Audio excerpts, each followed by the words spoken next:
GROM 1, GROM 1, GROM 2. What it is, y'all, and thanks for tuning back in here to another episode here on the Speedboat channel. All right, got a review here today about that GROM and that GROM. Talk about both of them. What we're gonna talk about? We're talking about issues, main issues, any things that we've really had coming across since we've owned these two little bastards. Well, I tell you, mainly both of them, between both of them, nothing. Mine's actually coming up here on 3,000 miles, and hers is coming up here on almost 2,500. Now, she was behind about 1,000 miles or so with me, but now that she drives a little bit further to work because we've moved here now, she's been putting about 25 miles one way on her bike every day back and forth to work, obviously here to save on some gas. And let me tell you, does it save on some gas? Now, any real main issues with this thing? Well, no. As I said in my last 1,500 mile review, the biggest issue I think with this bike has got to just be the shitty chain.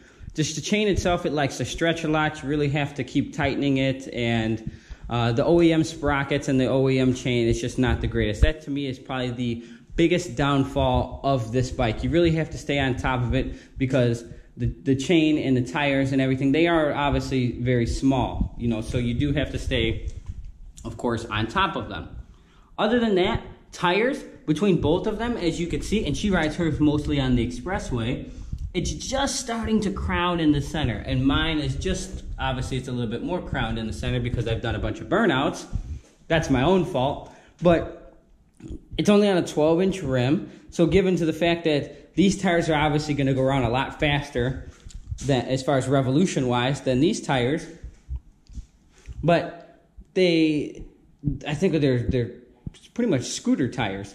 For the most part, these things have almost not even shown any signs of wear. And a few months ago, you know, she wrecked hers and wrecked it pretty bad. She had some broken bones and stuff learning how to ride, but it still held up perfectly great, and nothing has really gone out of play from day one.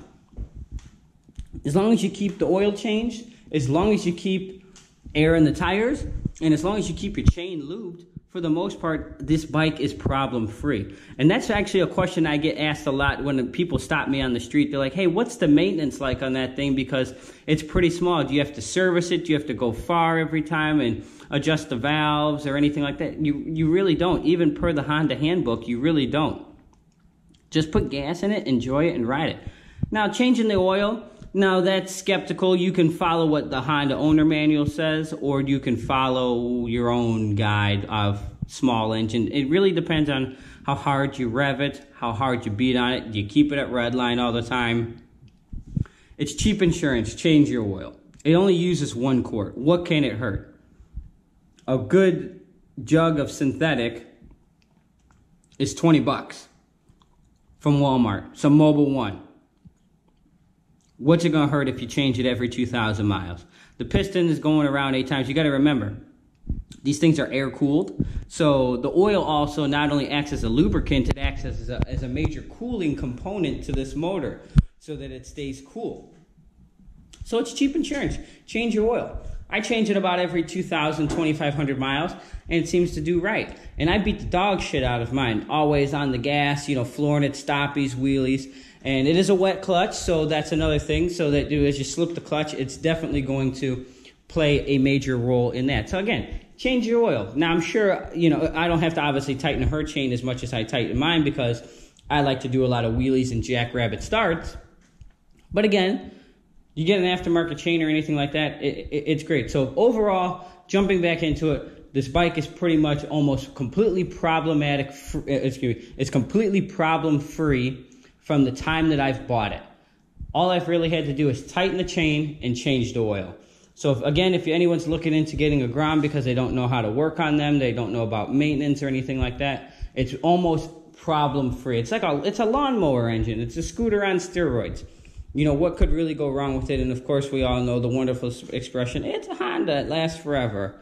Well, take care of it and almost anything lasts forever. But again, yeah, it's built really well from the jump street, out of the gate, And of course, nonetheless, the amount of fun you still have on this thing is undeniably fun. I still love it, and that's why I still pretty much ride it probably almost more than all of my bikes. So enjoy it, have fun riding it, and I think that is something that most people would like to know between both of them. So between both of them, it's like 55, almost coming up on 6,000 miles, almost problem-free. So enjoy it, go get one, go ride one, have fun with it, let your kids ride it, the neighborhood ride it, and just have a kick-ass time.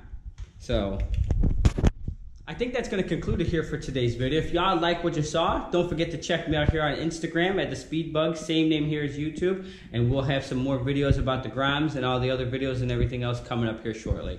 Deuces, and y'all ride safe.